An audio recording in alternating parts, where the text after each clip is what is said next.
Welcome to Real Estate Pro Tips and Strategies. The theme is how to buy a home or sell a home in a changing real estate market. Hi, my name is Pete Sabine, and I'm here with my team partner, Leslie Whitney. We are real estate professionals with Compass and the 5-star real estate team here in the San Francisco Bay Area. We want to share with you our real estate expertise to give you a competitive edge and provide insight with useful information so you can make an informed decision for your next home purchase. Leslie and I break down the most important aspects of real estate.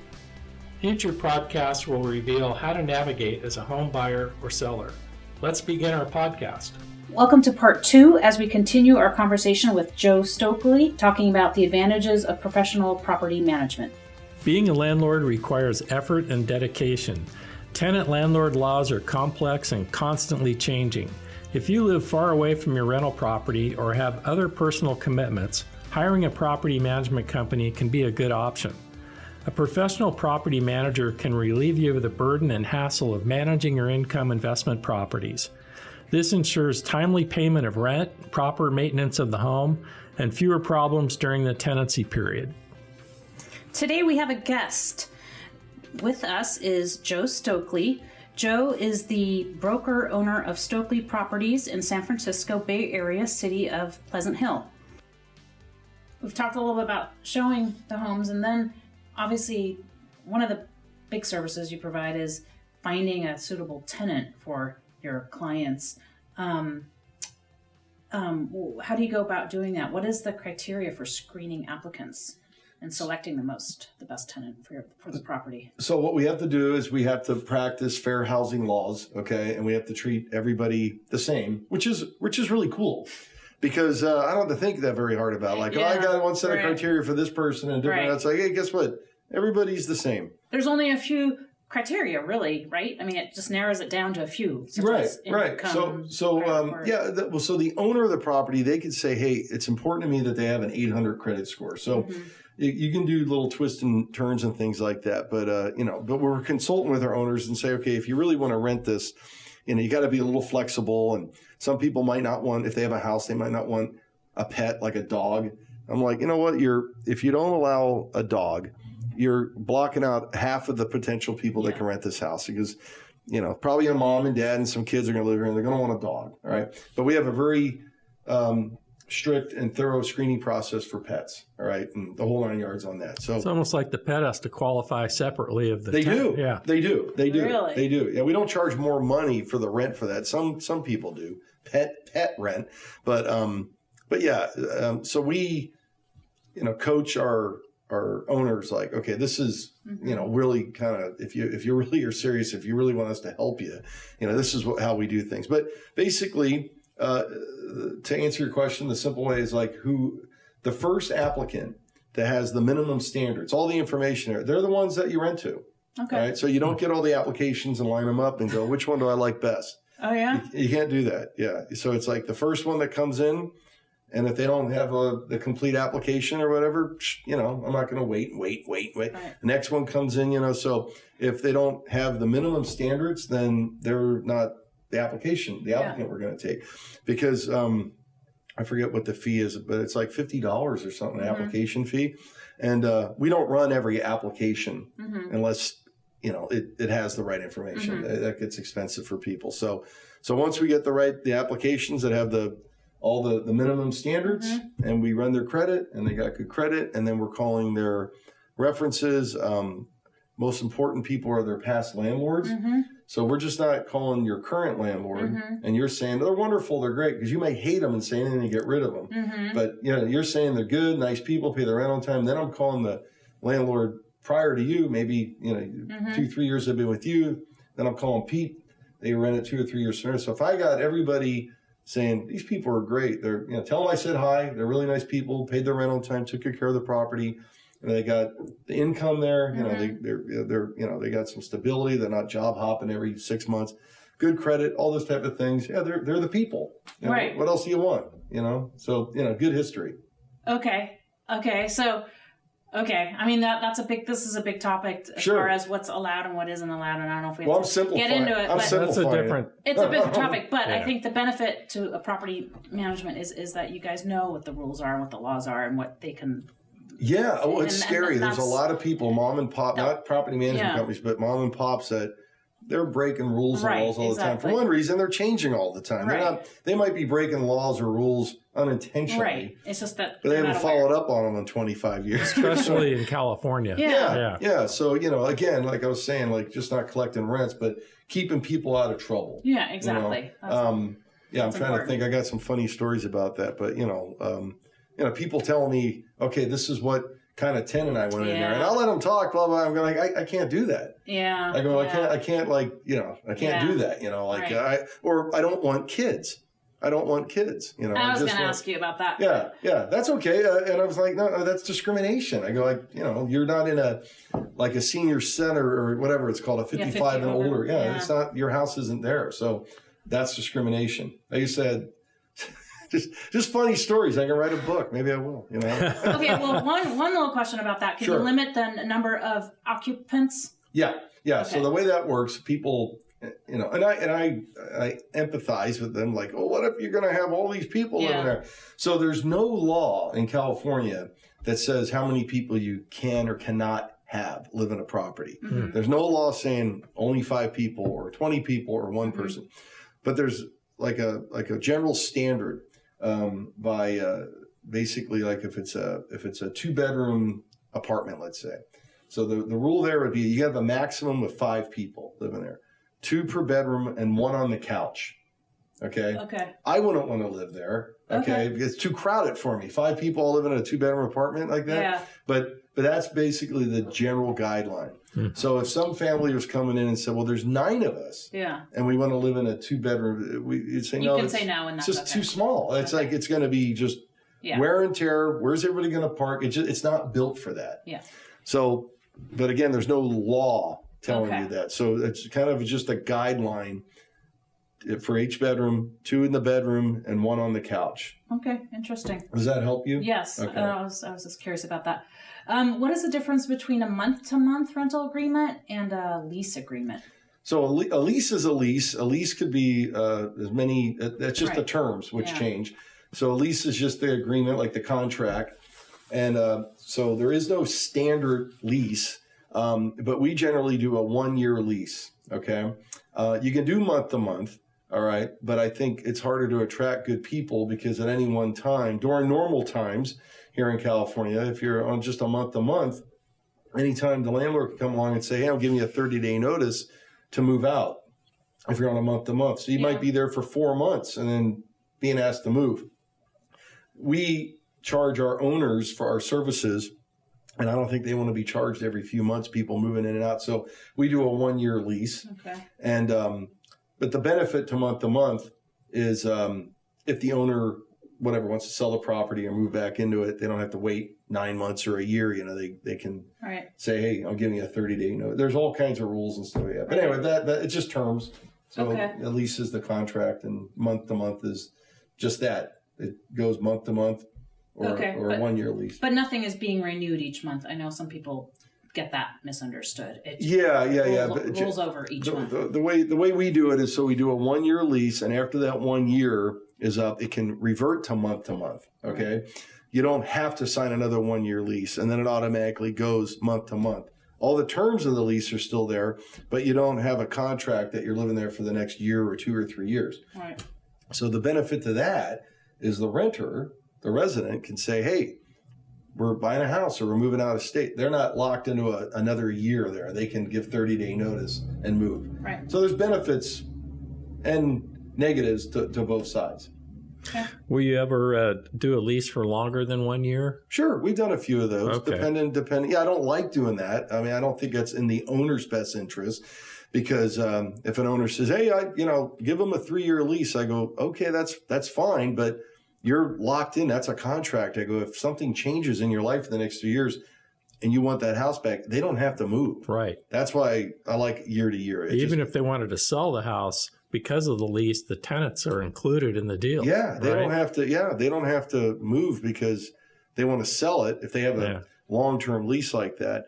But yeah, so we do that, but it's rare. Most people most people. It's funny. Most people, they want to have the security, but they don't want to make the long-term commitment necessarily. So it goes both ways. Okay. What about breaking a lease, as an example? What's involved with the tenant wanting to leave early? Like, life happens. Right. We have to move. Yeah. Sorry, we've been here for 3 months. We got a 1-year lease, but we got a job transfer. Right. What then? Yeah. You can have a job transfer, or there's a divorce, or, who doesn't matter what the thing is, but like, hey, we signed this 1-year lease. Okay. So they're on the hook. Legally, it's California law that, hey, things happen. And they move out, and they're on the hook to continue to pay the rent until we find a new tenant, all right, for that. And then they also are required to pay the releasing fees. So it shouldn't be a detriment to the owner. The owner's not breaking the agreement. It's the resident that's causing the issues here. Yeah. So they're responsible for to continue to pay the rent until a new lease is signed, and they pay the releasing fee. So there's no interruption of income coming to the owner, all right? Now, on our side, our responsibility is we can't drag our feet and go, we're not ready to put it up for rent for a few months because I'm going on vacation or something like that. Well, wait a minute, I'm paying rent, and there's nobody being advertised to. So, we got to get in there, clean it up in a reasonable time, get it back on the market to advertise it to market. But, yeah, so in the case of people breaking their lease, that's happens, but they're responsible to continue to pay the rent and to pay the releasing fees. Okay. What is subsidized housing, and what are the pros and cons of renting to tenants under a subsidized housing program? Well, subsidized housing can mean a lot of different things. Basically, somebody's helping to pay your rent. So a lot of people have heard of, Section 8, the Housing Authority, but there's also a lot of really good charitable programs out there, like the Veterans or Catholic Charities or whatever, just organizations out there to help people make ends meet. And we work with all of them, so,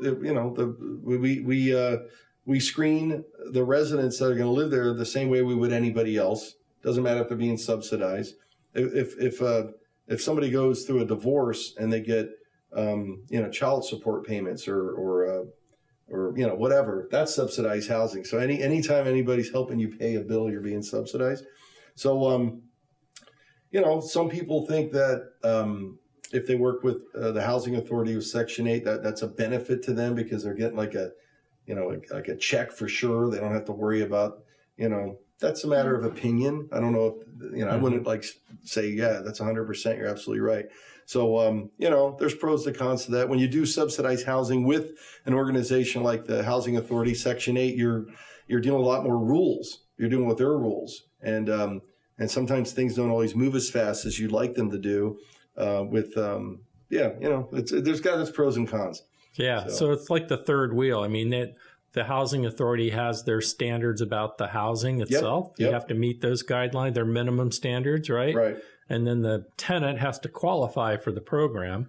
And then somewhere in between that, the property manager and the property owner fits into that, right? Yeah, we're managing the property the same way we would. We don't treat it any worse or better. It's just that you're dealing with this other entity.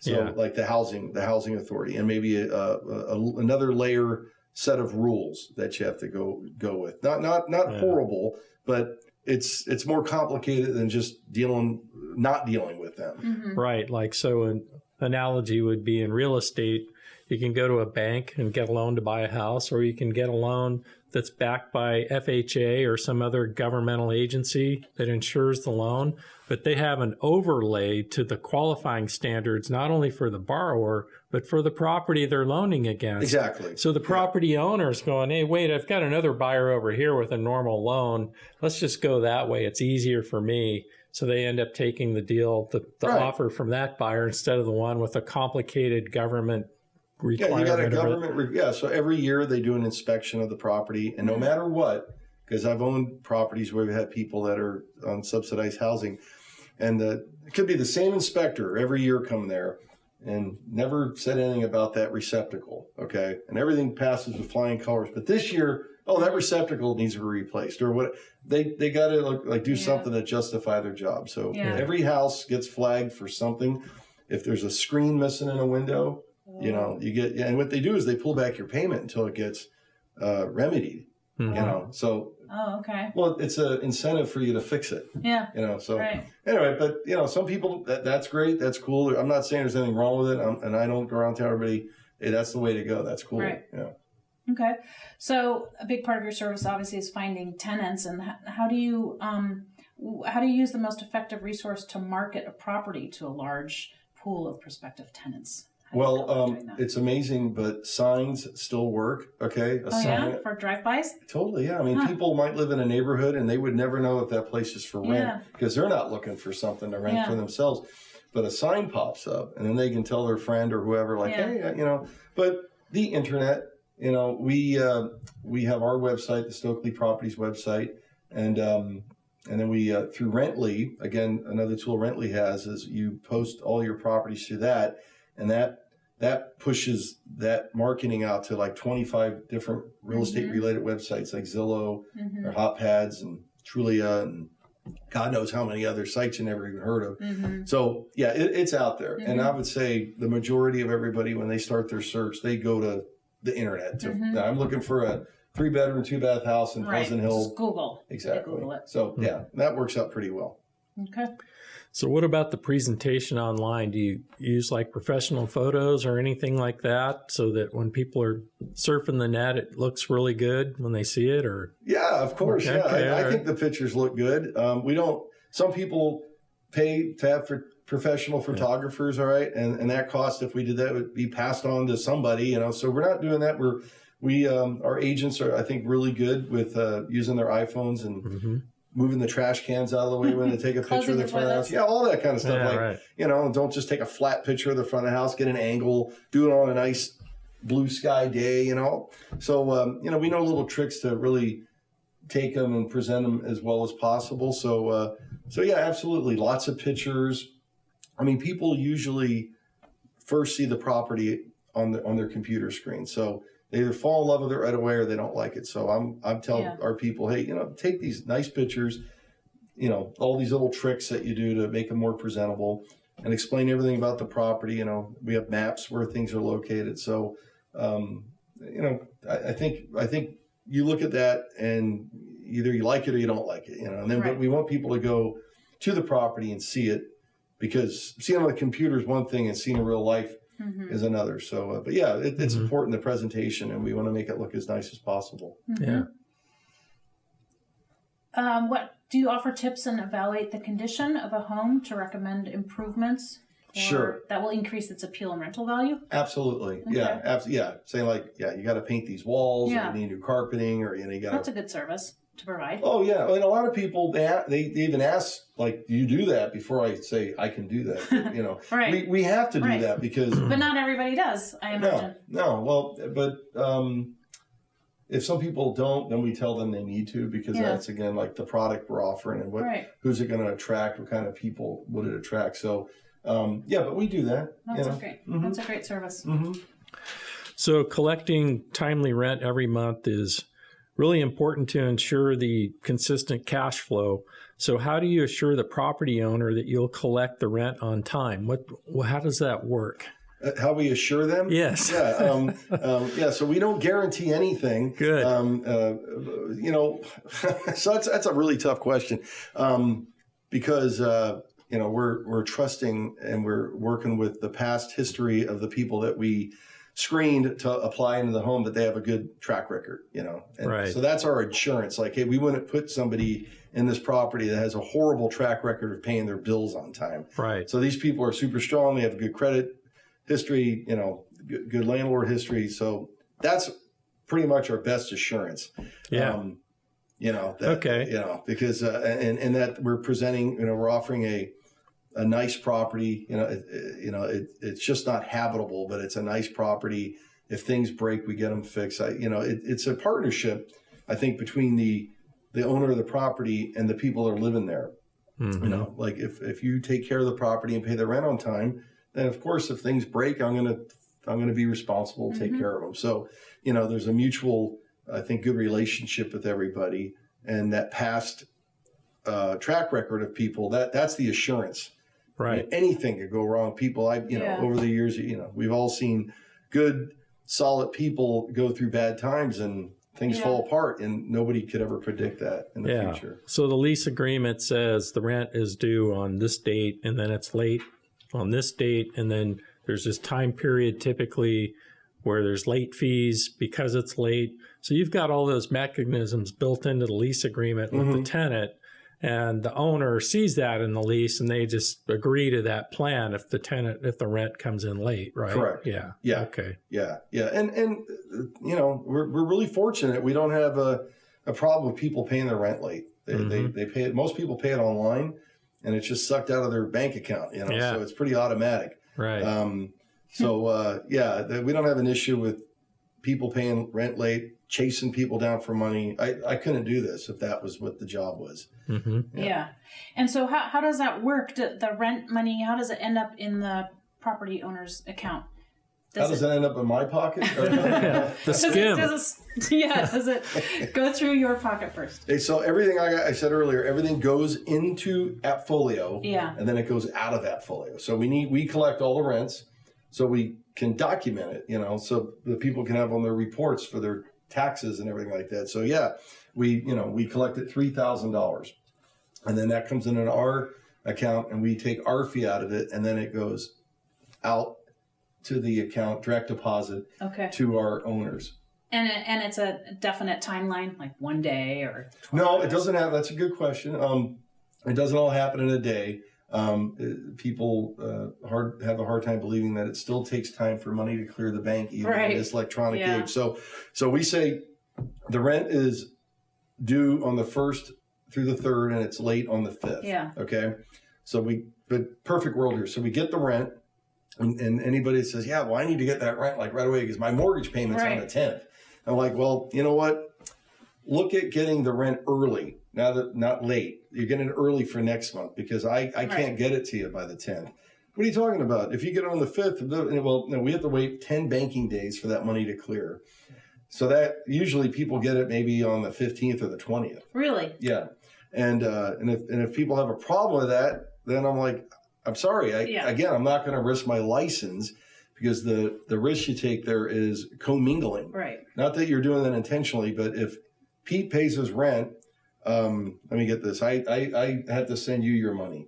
All right. Let me think. I got you guys are my clients, and you pay your rent late, and I get the money, and there's no money there, but I'm paying you your monthly income from somebody else's. Yes, it's like a Ponzi scheme. It's called commingling. Yeah.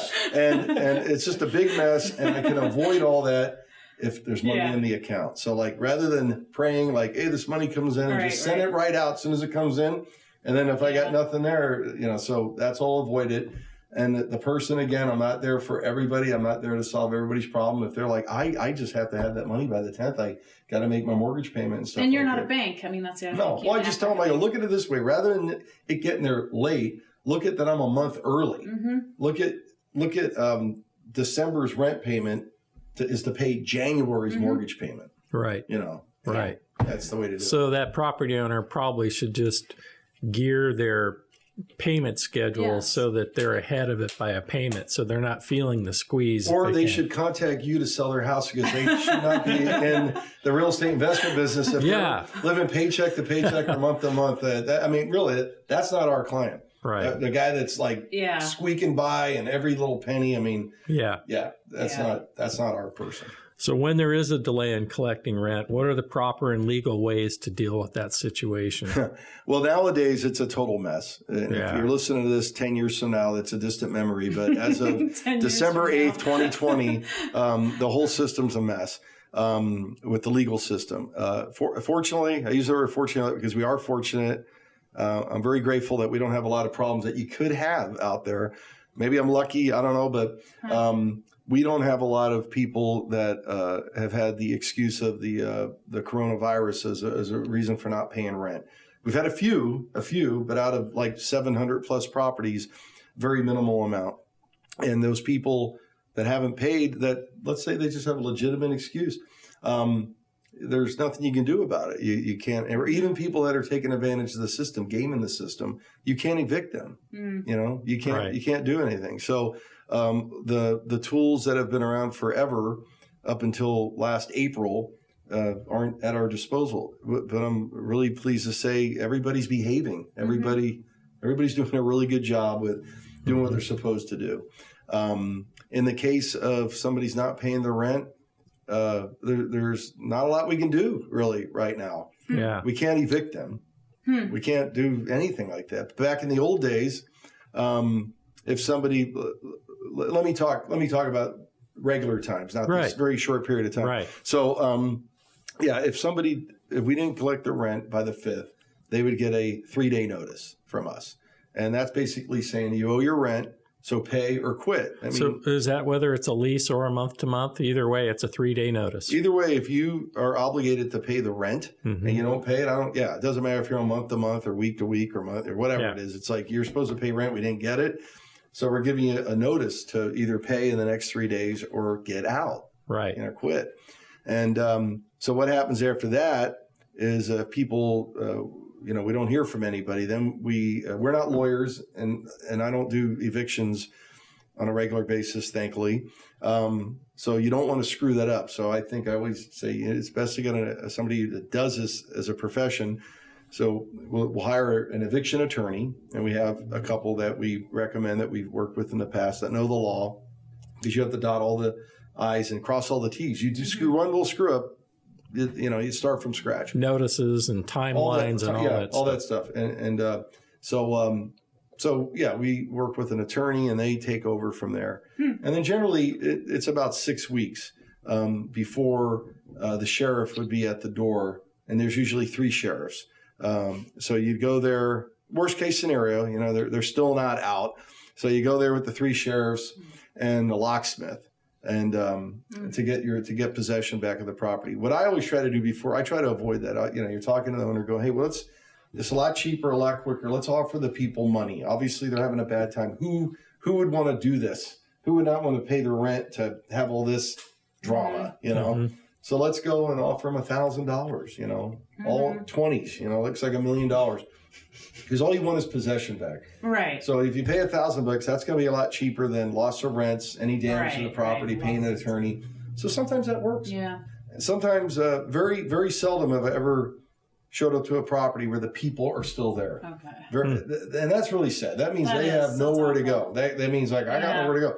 But anytime I've ever had to do an eviction, I've done a few over the last 10 years, the people are gone. They're usually out the day before. So when you show up there with the sheriffs, there's nobody there. It's empty. Yeah. Okay. So that's the process. Most people, you scare them by saying, hey, look, man, you don't want to do this because you're going to lose. And then it's going to be a judgment. And a judgment's on your record for 10 years. And it just makes it hard for you the rest of your life to, at least for the next 10 years. 10 years? To rent. An eviction judgment, that's called? No, just, an eviction judgment. Yeah. Wow. Yeah, 10 that's years. longer than a bankruptcy. Yeah, wow. They just pay your bills or just get out, whatever. Yeah. And it'd be real hardship for people. Like, man, it's going to be hard to buy a car. Yeah. I don't want to do that to people. No. I say, let's not do this. Right. Yeah. You probably don't know what you don't know. Right. Exactly. Okay, who holds the tenant's security deposit? We do. Okay. Stokely Properties does. We have a trust account with the bank, and we follow all the laws and guidelines on how to do that because that's a very sensitive issue. Okay. How to do that properly. So we hold all the security deposits. Sometimes owners want to hold them, and we say no. Okay. Because when it comes time, when the people move out, my opinion is that is the residents' money. We're holding their security deposit. Right. And the whole reason for that is like, hey, look, you return the property in the same condition or better or whatever that we delivered it to you. Okay. And in some situations, owners get like, what does the owner want to hold that money for? Why do they want to hold that money? Well, do they get to decide on that? Like if they say, oh gosh, there's scratches on the floor. No, I decide. I decide we hold the money. If they go, no, I want to hold it, I'm like, I can't help you. Yeah. Because it causes us problems. Right. If the people move out, the place is perfect. And I'm like, you got to give them all their security deposit back. Oh, no, I don't want to. Right. I went on vacation. I spent it. I don't know what happened. Right. But now I'm like stuck. Like, they didn't do it. They did a great job. They left it in great condition. All right. Now I got a problem with the owner. Yeah. It doesn't happen, again, very often, but it has happened with people's opinion. Like I think whatever Sure. they think, you know. Yeah. So anyway, but that eliminates a lot of things. So we hold the security deposit. Okay. Interesting. So not all property management companies do that. Some people are like, I don't want to hold it. Oh, okay. Yeah. I mean, it just depends. But Yeah. I think when the people are exiting, it makes it a much smoother disposition when we're wrapping things up. Mm-hmm. I mean, seriously, like what does the owner need to hold the security deposit for? Right. They're going to spend it until they need to cough up the money to pay it back to them. It's like a bonus. I just thought the only reason was if the owner doesn't agree to refund the whole entire security deposit because of scratches on the floor or the yard was dug up. That's true. Well, we can still go through all that. We can have that discussion, but we're holding the security deposit. Yeah. Because now they're holding everybody hostage. Right. You know. So I think we touched on this earlier. I was going to ask you what the minimum recommended lease term is, and I think you mentioned 1 year is your minimum. Yeah. There's no standard like this is how it always is, but I think 1 year, a 12-month period of time is reasonable to go there because 2 or 3 years things happen. On the flip side, people's lives and they can't do anything if they're like, I really need to sell the house. Yeah. You know, so it's just easier, I think, going year to year. Okay. All right. Is smoking allowed in homes? I know that has changed those laws. Is that correct? Well, we don't allow smoking of anything, not just cigarettes, but anything. Really? Not even medical marijuana? No, Really? Smoke is smoke. Yeah, just because it's and that's allowed. It's not allowed. I mean, it's allowed to forbid that. Yes. Yeah. Okay.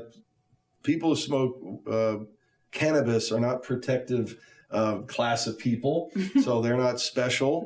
I mean, there's all kinds of ways you can do your cannabis without smoking it. You can ingest it other ways. So yeah, but smoking is smoking. No smoking cigarettes, no smoking weed, no smoking cigars, pipes. You know. Didn't they pass a law in California with multifamily units that you can't smoke in them? It's like a state law for a duplex or a triplex. I think it's apartment buildings. And it's different ordinances for different cities. I don't know if the whole state's done it, but like for instance, Pleasant Hill, Walnut Creek, they have ordinances that you can't. Okay, so if you're renting an apartment from us in one of these buildings, you can't smoke in the unit, and you can't smoke anywhere on the premises there. And like the common areas. Yeah, I'm not a big smoking advocate, but I'm like, hey, if somebody wants to smoke, they should be allowed to smoke. So I guess they have to go on the sidewalk or roll up their windows in their car. I don't know. Or walk across the street to the other apartment complex and smoke across there. town. Yeah. I don't know what their options are there, but so with us, every property that we manage. That's your rule. Yeah. Okay. Yeah. Okay. Because it just causes damage. Yeah. Really bad. It's really expensive. Yeah. Yeah. What are the pros and cons of allowing tenants to have pets? I mean, and what about the whole emotional support animals, ES? Yeah, so what there is a service animal, and that's not to get confused with the emotional support animal. So if you have a seeing eye dog, that's a service animal. Okay, that's licensed for that, and there's no argument with that.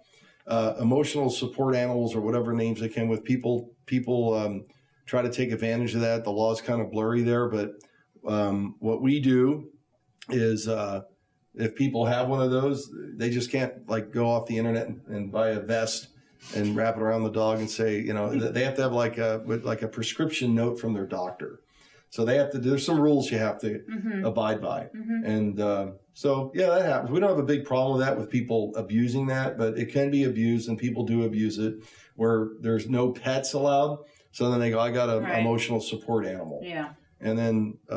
But we hold their feet to the fire like, okay, all right, we believe that, but you have to prove it to us. You have to show us a doctor's prescription note. Okay. Yeah. Okay. And you can't charge extra security deposit for that. Okay. I've had people say, the owner's saying, well, I want to increase the security deposit. I go, you can't. For any pet, actually, right? Well, the word is what you're using there. Yeah. A pet, you can. But emotional support animal or a service animal is not a pet. Well, I understood that a security deposit is limited. You can't charge unlimited amount of security deposit, right? It's 2 months or something. It's 2 months or 3 months if it's furnished. And the pet deposit has. I don't know off the top of my head, but it's like we usually charge 20 or 25% increase with that. Okay. But the bottom line is you can charge a security deposit if it's a pet, but an emotional support animal is not considered a pet. Yeah. It's not an emotional support pet. And who generally pays for utilities and landscaping services and such? Well, the utilities, the people who live in the property pay Yep. for them.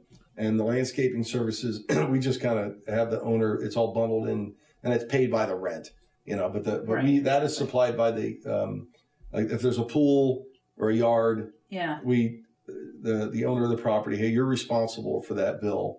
And, you pass it on to the renter to pay that. But yeah, when a person moves into the property, that's all handled. I don't want the people living there being responsible for that. And they're nice people, but they don't get around to it for 2 months. And the place looks like a mess. Yeah, as a property owner, you want a pool service and you want landscaping services. Yeah. You don't want the pool to be green in a week or two. Right. So that's all provided. But like your PG&E and your water and your trash and everything like that, if it's a house, the people living there pay, those bills are in their name. Okay. So is renter's insurance required? So there's no law on that, but we advise our owners to require that. Okay. And it's really good for everybody to have renter's insurance. It avoids a lot of problems.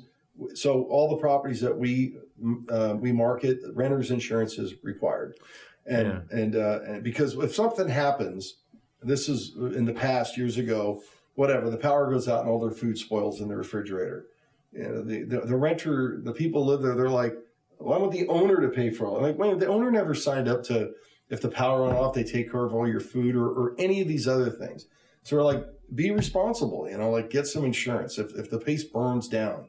Yeah. Or a break-in and valuables. Anything. Have insurance. If you wreck your car, the other guy should have insurance, but, you should have. Anyway, so if everybody has the insurance and it's cheap, it's not a lot of money, no more problems there. We were a long time ago being, mediators, back and forth. I'm like, the owner doesn't have any responsibility with this. So anyway, you got insurance, it's covered. Yeah, I had this rental home in Phoenix years ago, and it caught on fire. It was an accident. It was almost a brand new house, and the tenant was living there, and the house was inhabitable. They had to leave, and it wasn't just the fire, but the smoke and water damage ruined everything they owned. They didn't have renter's insurance. They literally had to leave with the clothes on their back. Yeah, and I felt really bad for them. Suing the property owner. No, they didn't do that. But I mean, I had my insurance. I got the house rebuilt. But your insurance doesn't cover their loss. No, it doesn't. They think it does. Right. Yeah. But it didn't. Yeah, that's funny because they go like, well, don't you have insurance?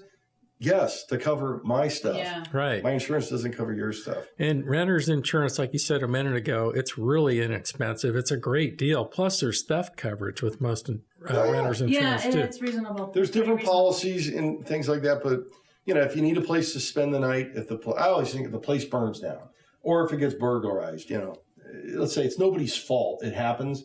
You're covered. Yeah, it's good to have. I think we talked about this. Yeah, we did. Okay.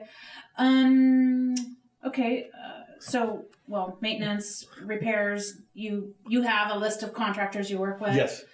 Okay. Well, I was going to ask, so do you have a regular scheduled inspection where you go to the property once a year or every 6 months to make sure things aren't getting too far out of hand? To make sure there's not like a grow house going on there. Something like that. A puppy mill or something like that. Well, what do you call those inspections? Annual inspections. Oh, interesting. Annual property reviews. We don't like to use the word inspection because we're not licensed inspectors. So we're reviewing the property. Make sure there's no leaks underneath the sinks and, make sure they're taking care of the house. That's a great service. We know the psychology of a tenant is that a lot of tenants don't want to say anything's wrong with the property. They don't want to bother anyone. They want to lay low, just live there. They don't, they don't want to cause issues. Yeah, they're afraid that they're like, you're going to raise the rent if I say Yeah. What's nice, and also if you have a house and you got the yard maintenance people there, you got eyes on the property. Oh, yeah. And if there's things that break every once in a while, it's good to have people just go in there and checking on it. So if there's something weird going on, we don't have to do an inspection. But the gardener goes there and they says, hey, whatever, there's tinfoil on all the windows. I better check that out, because we're not driving around every week looking at all the properties and stuff. So, but we don't have those problems. And with annual reviews of the properties, it really limits any of those type of things. I mean, the people living in the property, when they signed up for that, they know that's going to happen. They were agreeing to that. Yeah. So we got to check the smoke detectors to make sure they work, Right. the CO detector, make sure there's no leaks. So it's not spying on them. You know, you can spy on them a little bit, but you're more going there to make sure, hey, if something happens, this house is in good shape. Well, to be fair to a lot of tenants, they're not really tuned into maintaining a house. Right. No. You know? They don't. If they never owned a house and had to do those type of things. So, but mostly, I mean, really, you go there to make sure there's no surprises that the way they're living. But we're not there like checking to see. You know, we're not there to check to see if they make their beds and stuff. Right. We're going there to make sure that the smoke detectors work and there's not like a something that they're not even aware of, but like underneath the kitchen sink or the bathroom sink, like leaks, or you ask them, hey, you know, is there anything you need to let me know about that needs to be fixed, blah, blah, blah. So that's because there's people that own rental properties and they haven't been in them in years, right? You know, and then the people move out and there's a whole host of problems that are expensive to fix that could have been minimal, but because they never knew about it, and because the people living there didn't want to alarm the owners, they go out, and like, you know, you have this little leak that if it was fixed, it'd be no problem. But now the whole kitchen floor is dry rotted. Right. So it's super important to do that, you know, just for that reason, just to make sure everything's okay. So there's two different fee structures. One is the leasing fee and one is the property management fee. So what are the leasing fees? What do you typically charge to find a tenant to lease a property? I think, I believe we're charging, 8%. Okay. 8% of the annual rent. So if a property rented for $3,000 a month, for a year, that's $36,000.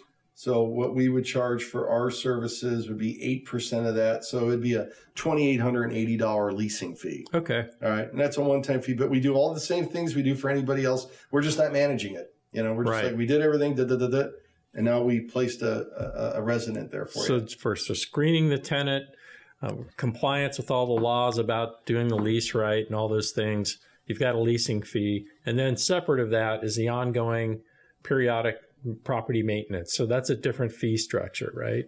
Maintenance. Property management. Property management. Oh, property management. Yeah. So leasing is at 8% because our business, again, we're a for-profit business and we want to stay in business for a long time. So the way our business grows and we stay in business is having a portfolio of properties that we manage. So doing a lease, we may never hear from that person again for years. You know, they might live there for a long time before the owner needs our services again. So we charge a higher rate for that at 8%. We charge 6.9% if we're leasing and managing a property. So it's almost a discount on the leasing fee. But, you know, because we're going to have it for years. Then there's a monthly. Correct. Yeah. All right. So you have some property owners that want to self-manage, but they want your professional expertise to find the property, tenant, lease, put it together. Now it's on the owner to manage it. Yeah. After we put somebody in there, they're collecting the rents and dealing with any maintenance issues, the backed up toilets, whatever. That's what they want to do. But a lot of people don't have access to the credit bureau to pull people's credits or the right kind of, you know, applications and things like that to do, or they just don't, or advertising. How do you get qualified people? So they're willing to pay for that. And we get great people. So, you know, they're in there and they just collect the rents and just deal with surprise maintenance issues. Right. Yeah, well, and then there's rent control, which is a whole different topic in and of itself that could take hours to get through. You have to have me come back on the show. Talking about that. Another time. We'll do that. Yes, right. So, well, that's basically our questions for you today. Oh, thank you, officer. The interrogation. We'll take the deposition. Turn that light off, will you? Sign here.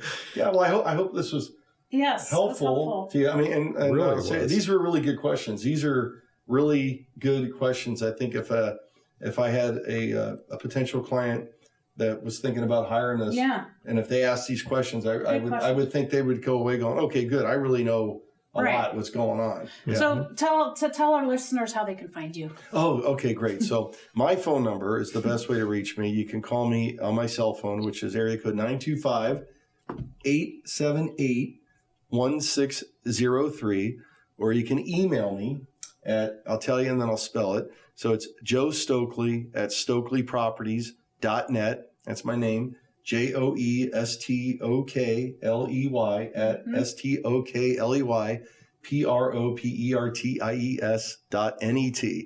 Joe Stokely at StokelyProperties.net. Or your website. We have a website. You have a really great website that really lays everything out, including your fees and everything's all that. there. So everything's all very comprehensive. Yeah, StokelyProperties.net. Okay. StokelyProperties.net is the website, and everything's there. Tells us what we do, what we charge, what properties we have available. If you want to apply to rent a property, I mean, it's all there. So it's very, very easy to use. Good. Great. Well, nice talking with you. Thank you for listening to this episode of Real Estate Pro Tips and Strategies.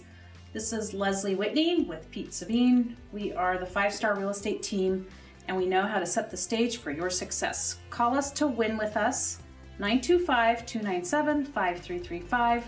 Discover more real estate pro tips. Find our podcast at 5starrealestateteam.podbean.com. Thank you. Thank you for joining us for this podcast. We hope you enjoy our real estate pro tips and strategies, and we encourage you to share our podcast with anyone you know who is looking to buy or sell a home. Be sure to like and subscribe, and if you're watching on YouTube, feel free to ring the bell next to the subscribe button so you won't miss a single episode. Thank you to our producer, Sam Loveman with Painless Podcasts, for making this podcast happen. I'm Leslie Whitney with Pete Sabine, and we are the 5-Star Real Estate team. Join us for our next episode of Real Estate Pro Tips and Strategies. Call or text 925-297-5335 to reach us with your questions and referrals, or send an email to info@5starrealestatepro.com.